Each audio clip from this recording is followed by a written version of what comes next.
Good morning. Let's give this a minute. Good morning. We're going to give this a minute to catch up here. Good morning, everyone. Hi, it's Stacy. This is Loving My Veteran, and we are walking in my shoes this morning. I'll get a little bit of coffee in and let people catch up for a minute and pop in. We have a lot of exciting things going on, so let me just bring you up to speed on a few things. Please be patient as we work on updating the website and the newsletters and all that good stuff. You're going to kind of see the shift go back to a lot more of veteran and spouse supported stuff. We have some great things coming up on the 29th of April. We will be doing a screening of Prescribing Normal. It is an amazing film. All the details will be coming out today or tomorrow, so please stay tuned for that. It is going to be great. And in the very near future, and I will announce the date as soon as I hear back from AJ at Shepherd's, he is going to come on one of our Let's Talks and talk about the TBI program at Shepherd's. So I just wanted to spit that out. So today, good morning, all of you fine people.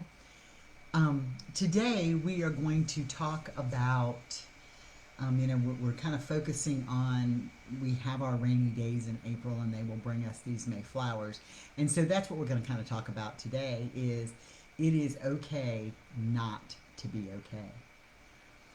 I think all too often we tend to think that we have to be strong and we have to be okay and we have to be all of the above. And when we're not, that we feel weak or we feel, hey girly, Stephanie popping in, that we feel weak or we feel like we just don't add up or we feel like a failure, and that is so not true.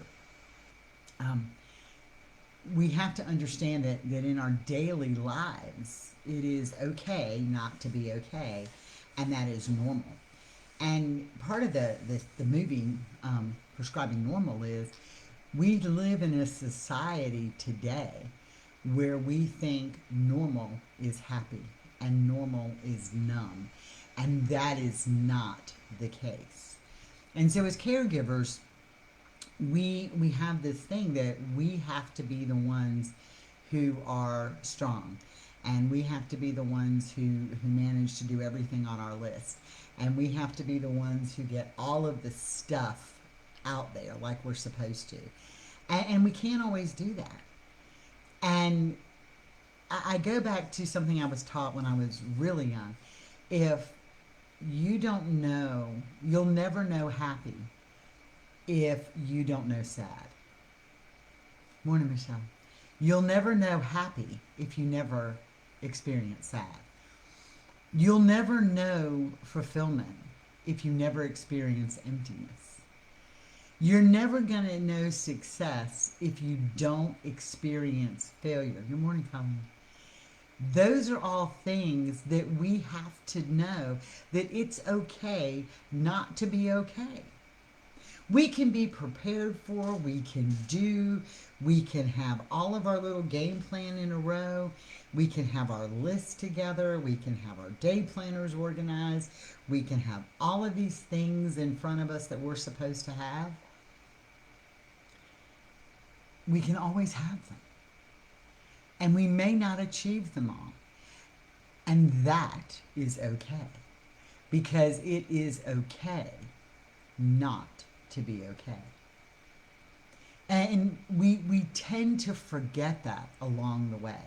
We get so focused on caregiving.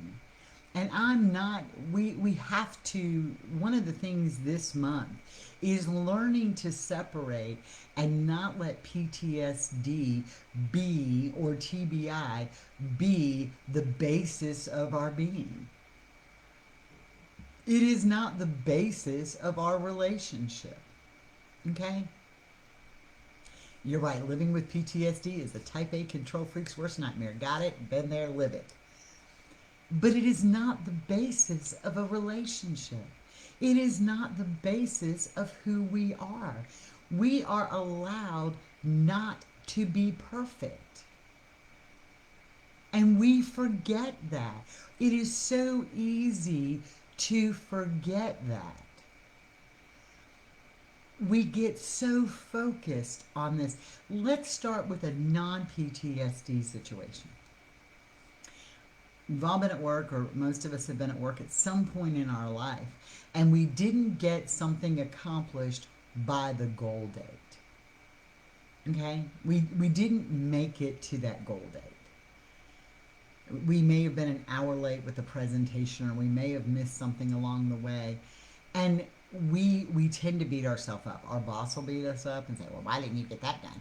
And somebody else will say, well, why didn't you get that done? I could have done better. We hear it all the time. And but it's reality. The reality is that we do that. Okay, and when we set this perfect standard, and Stephanie's right, when we set this perfect standard, we are destined to fail at that. You know, I have a lot of friends who own their own businesses, or do their own thing, and they get super busy, and they're like, I was a horrible mother, I didn't get dinner fixed. You know what? No kid ever died eating a bag of Doritos for supper. No kid ever died eating that bag of Doritos for supper. It is okay. Okay? It is okay not to be that perfect okay. It is okay to be overwhelmed. Those are all normal reactions. It is okay to feel like we are done, that we're going to explode, that all those things are going to happen to us. And we have to learn to accept that. Cereal and chicken nuggets, I love you. Right? You have to learn to accept that we're not perfect. How do you know what happiness is if you don't experience sadness? And we get so caught up in making sure that we're worried about our veteran. Are we triggering them today? Are we doing this for them today? Are they getting the right care today? Did we get the right appointment scheduled? Did I do enough research? Did I check on their medicine? Did I find the best treatment? Have I done the best by him or her? Have I done this for them? Have I done that for them? We get so wrapped up in that if they have a bad day, or they're having a bad trigger, or we're having a bad relationship moment, that we attest that to our failure. And that's not our failure. That's not our failure. It's okay not to get it right every single moment of every single day. It is okay to do that. We have to understand that. And we don't. We tend to set a standard way up here that nobody will ever reach. And it's all right. I have these goals, y'all, and my goal list is like, I need to do this today, I need to do that today, I need to do this today. And next thing I know, it's like freaking 2 o'clock in the afternoon. I'm so tired I can't function, and I'm like, I gotta take a nap. And I'm only gonna lay down for an hour. Well, my hour turns into 3. And I had to learn that that was okay. Superwoman had to learn that it was okay not to be okay. And once I learned that it was okay not to be okay, I became okay. And I know that sounds strange. But once I stopped putting all that pressure up here, when I put all this pressure on myself and created a standard that I would never reach, I was always failing at it, and I was never okay. I could put on a smile, and people say, oh, how are you? You know, and when you see people in the grocery store and they're like, oh, how are you today? Your answer is, oh, I'm fine. And you really want to say, look, let me tell you about my day. I'm not fine. I'm having a nervous breakdown. I want to collapse on the floor. I just want to cry. I am not okay. There is this day that I'm just not okay. And you don't understand my day. Like, I went to go start the car, and somebody left the headlights on and said the battery didn't start, and I had to get somebody to jump it, and the dog vomited all over the floor, or the kid threw up on me. That is life. And we have that. And but when somebody asks us, are we okay? We're like, yep, we're fine. And I think our veterans see us sometimes trying to be okay all the time, and we always try to portray that we are better than what we are, that they don't see the weakness. So then we don't understand why the empathy doesn't show up. Well, the empathy doesn't show up because we don't allow it that opportunity. Okay, we don't allow it that opportunity. We can't cure their PTSD. We can't do all the things that they think that we should be doing for them. Somewhere along the way, there is personal accountability. Somewhere along the way, there is personal accountability. We have to be accountable for us. They have to be accountable for them. And somewhere along the way, there has to be personal accountability. And you know what happens when this? You know what happens in all of this? We tend to portray ourselves as being perfect to them so they don't get it. And then when we're not perfect to them, and then when we're at our breaking point, and when we're at our point to where we're at tears, they don't know how to deal with us because we've never shown them that side. You know, that's just the way it is. And PTSD is very specific in its nature, and it is related to a traumatic event. The reality is that we all have dates. We all have triggers. We all have events that affect us differently, but it doesn't mean it's full-blown PTSD for all of us all the time. I have a hard time on the anniversary of when my grandparents and my father died. I do, y'all. They were my heroes. So when that date comes up, I miss them, and all I want to do is wrap myself up in something that reminds me of them. I remember the story. It was funny because we were grown, like, I mean, grown. I absolutely love syrup on my sausage. I do that because it was my grandfather's favorite thing, right? My favorite thing was syrup on sausage. Richard sees her imperfections at 3 in the morning. I love you, Nakia. But it was like his favorite thing. And one day, my Nana was in the hospital, and I went over, and I was staying with Poppy, and I fixed him syrup, sausage, and I got the syrup out. I said, you want syrup on this? And he goes, no, I hate it. I said, you what? He says, I hate it. I said, you've been eating it my entire life. I'm like in my 40s. And he said, yeah, but I didn't want to upset your grandmother. Okay, so he said that, right? And I'm thinking, why didn't you ever tell her that before? And he said, it wasn't worth getting upset over. And so I think that we're different in that, and that he was okay with eating syrup on his sausage, which was a good thing because I love it, and it's like one of my favorite, and it's a good thing that he sucked it up. But we tend to suck up things. We tend to suck things up because we don't want them to see us not being okay. And Elisa's right, it scares them. Because we're their constant, y'all. We become their constant. So we're their constant. So what do? They dump on us. They dump more things on us than we deserve. Right? So they dump on us. Because we're their constant. We're going to be there no matter what they do. We're going to be there because, we love them and we're not going anywhere. We've proven that. We're all still here. Right? So they dump on us because they've seen it. We never tell them we're not okay because we don't want to create more conflict, or we don't want to create a trigger, or we don't want to do whatever. So when it shows up, they don't know what the hell to do with it. It's like, getting something you've never had before and all of a sudden trying to figure out why you do it. And Sarah, we're right. You're a big trash pile sometimes. We got to stop that. We got to stop saying it's okay. I'm not your freaking dumping ground anymore. I'm going to have my day, and you're going to let me wallow in it because everybody needs to wallow in their own shit occasionally, including them. And we don't do that.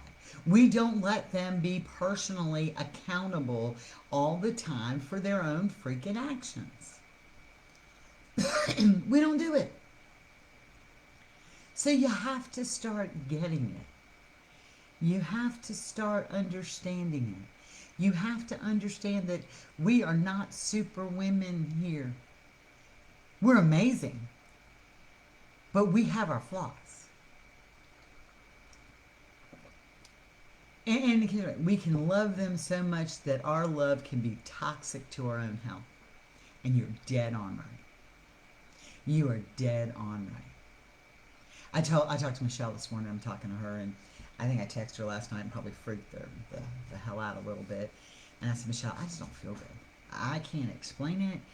I just don't feel good. I'm having like these freaking sweats, and I just have this aura about not feeling good, and my chest hurts, and I just don't feel good. I can't wake up.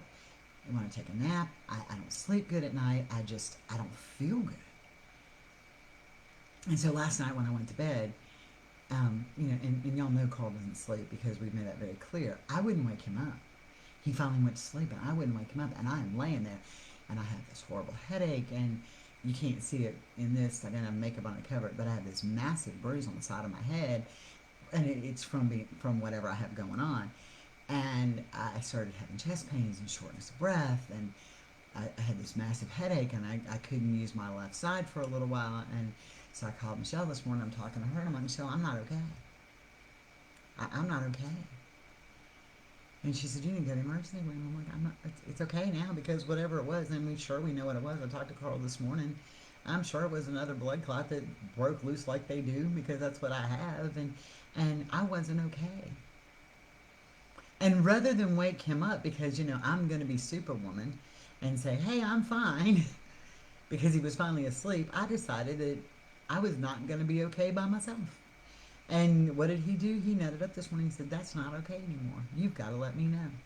And so where I'm going with is not so you feel bad about me and telling me to slow down. I'm good, and I am going to slow down. I promise. I've got myself on a schedule that is better. But he said, Stacy, you cannot not be okay by yourself. You cannot not be okay by yourself. So we have to understand that it is okay not to be okay, but it is also imperative that when we're not okay, we show them that we are not okay. Whether it is emotionally drained for us and we're at our wits' end and we feel overwhelmed, we have to be able to tell them, whether they act on it or not, we have to be able to tell them, I'm done. Do you understand that I am emotionally done? They may not get it, but the problem is, yes ma'am, Stephanie's going to come down here, and she's closer than most of you people, so she come right down here and kick my butt. The problem is that we never show them when we're emotionally done or physically done, and we never show them that we're not okay. So when we really are not okay, they don't know how to deal with it. So they see you cry. Because we do that. Okay, I don't know about the rest of you, but not only do I spew venom, but when I get super mad and everything is just pounded upon me, I can keep everything in. I can keep everything in me. And then all of a sudden, I just go boom, and the tears just flow. It's like the tears are my own bomb. Right? That's just who I am. But when that happens, I get this suck it up, buttercup. I used to. I don't get it anymore. I used to get suck it up, buttercup. Because that was their mentality. Their mentality was ruck it up and drive on. Right? Ruck it up and drive on. That was their mentality.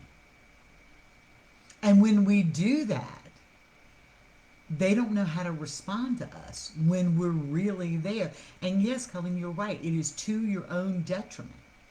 But we have to accept the fact that one, we're not perfect and it is okay not to be okay. And two, and more importantly, we have to realize that when we're not okay, we have to show them we're not okay. They may not react on it right away, but over time they will get it. Now, when I get overwhelmed like that, do you know what happens to me? Carl wraps his arms around me and tells me I'm okay. He'll look at me and say, lay down. And I lay down next to him on the couch and put my head on the pillow next to him on the couch, and he plays with my hair or he rubs my back. He couldn't do that before, but he does it now because I am no longer afraid to tell him I'm not okay, whether it's physical or emotional, except for last night. Whether it is physically or emotionally not okay. We have to do that. And we see it all so often. They have this complex thing going on, and they get stuck in their own heads sometimes. And it's like, oh, what about me? And what about me? And I don't understand this. And I'm in a deep, dark place, and I'm spiraling. And all we want to do is sit here and jump up and down and scream, what the F about me? I'm tired of it being about you, but we don't. We suck it up and we drive on until we are really not okay. And what that causes is a depression cycle that is unbelievable. And when we get to that point where we are not okay anymore and we're not sharing that with them or with other people, especially with them though, you want this relationship and you have to share it with them, and then they treat you like you're dumb for feeling this way, too bad. Too bad. If you crying upsets them, tough. Them wallowing in their pity upsets me, but I let him know now. It's okay. Carl would say to me, and he's really good at this, well, I push my triggers back for you. And I'm like, oh, you need to stop that nonsense right now. I'll push my dates aside for you to make sure you're okay. No, you really don't. You may think you do, but the tension appears. You need to stop and you need to tell me. You don't have to tell me the details of your trigger, but for God's sakes, let me know that it's going on, because that's communication, and I need to let you know when mine's going on, because that's communication, and neither one of us do that because you don't want to hurt the other. So what happens in this situation? We sit here and nobody is honest, and we're feeling like doo-doo, right? Yeah. I mean, I look at it and keep it. I almost lost who I was. Y'all, I didn't know. You have to know that you're okay. And you have to know that it's okay not to be okay. Y'all know this. This is not a secret.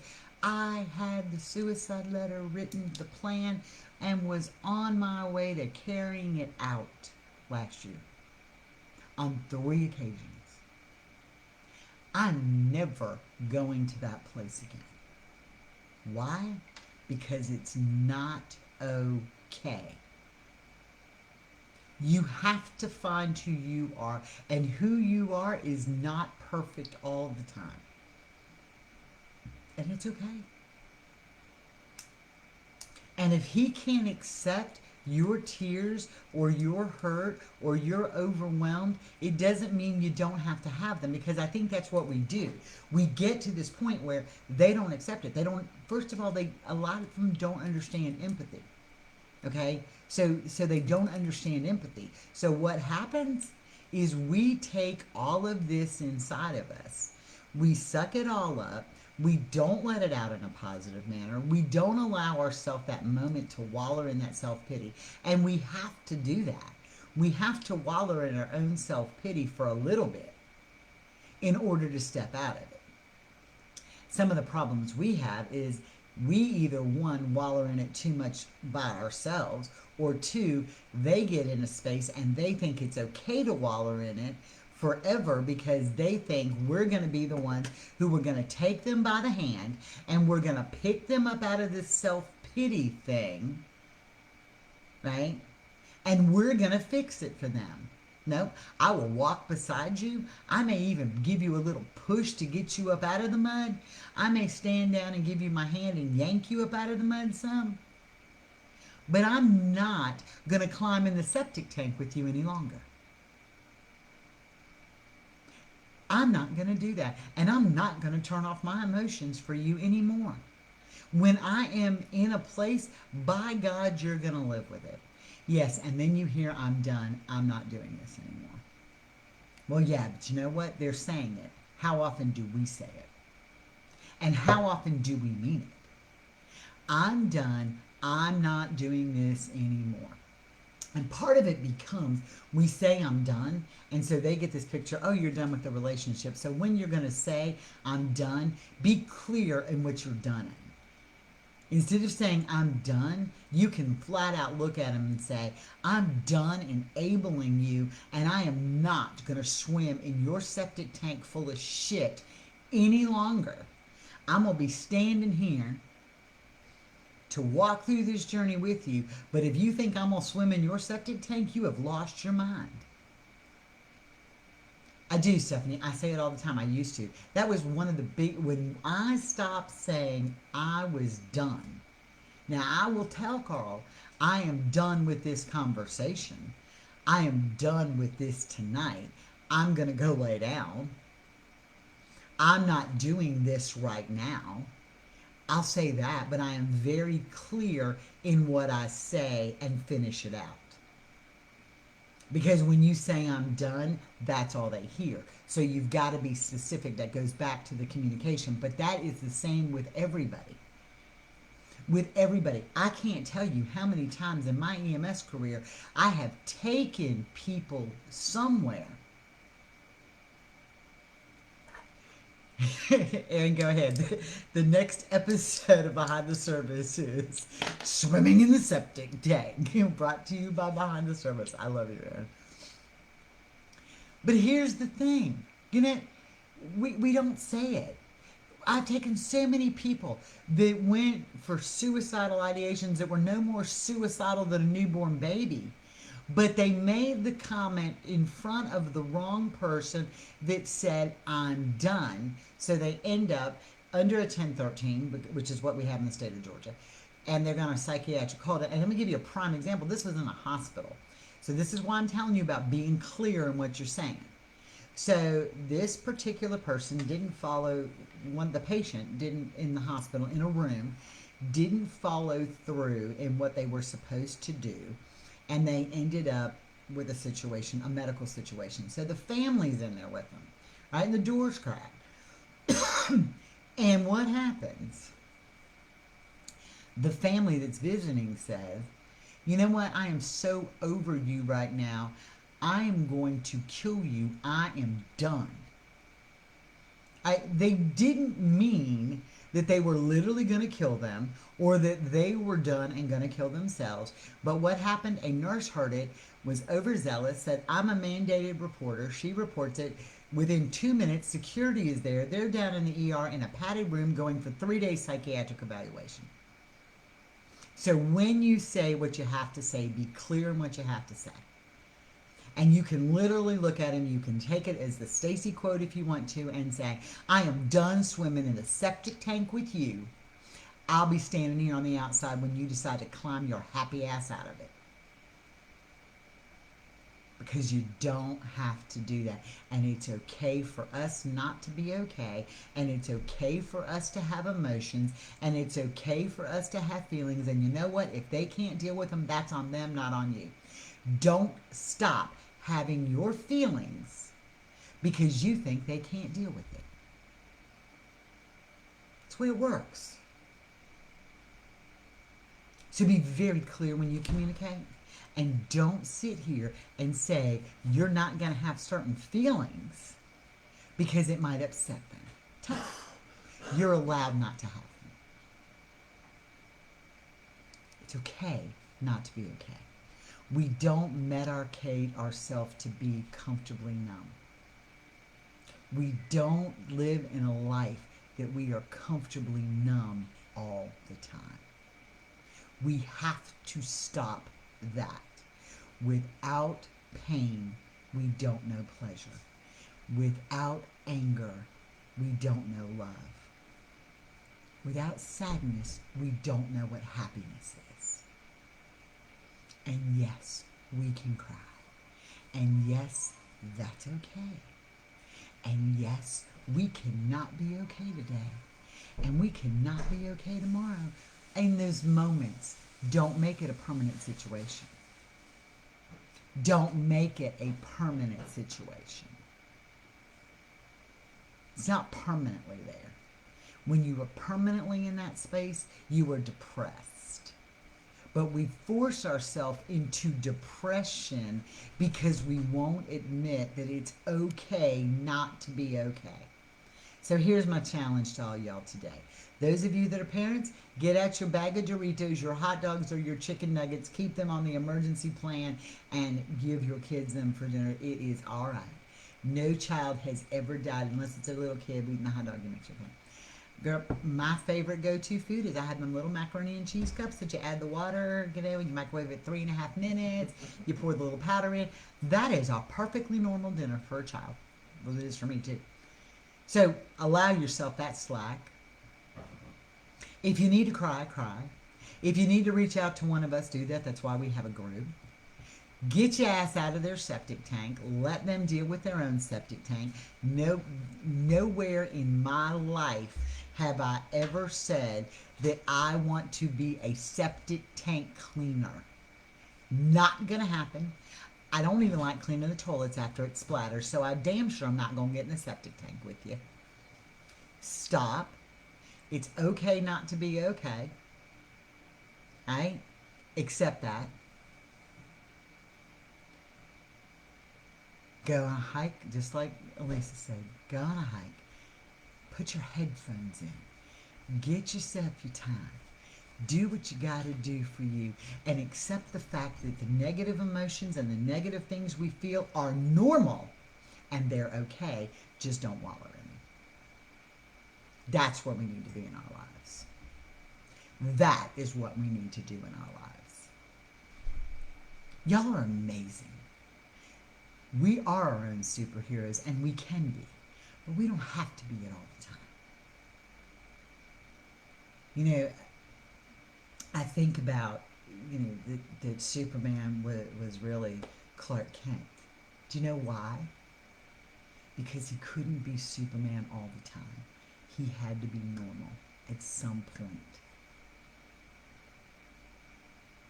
Same thing with Batman. He had to be normal at some point. Every superhero has a normal alter ego. They have to be normal. Bruce Wayne lost his whole family. He went through that pain and then became Batman, but then he goes back to being Bruce Wayne. We can be superheroes when we need to, but we need to take off that cape and put it up on the shelf, and we need to be human, and we need to have human emotions, because that is what we do. That is what we do. So I'm going to wrap this up today.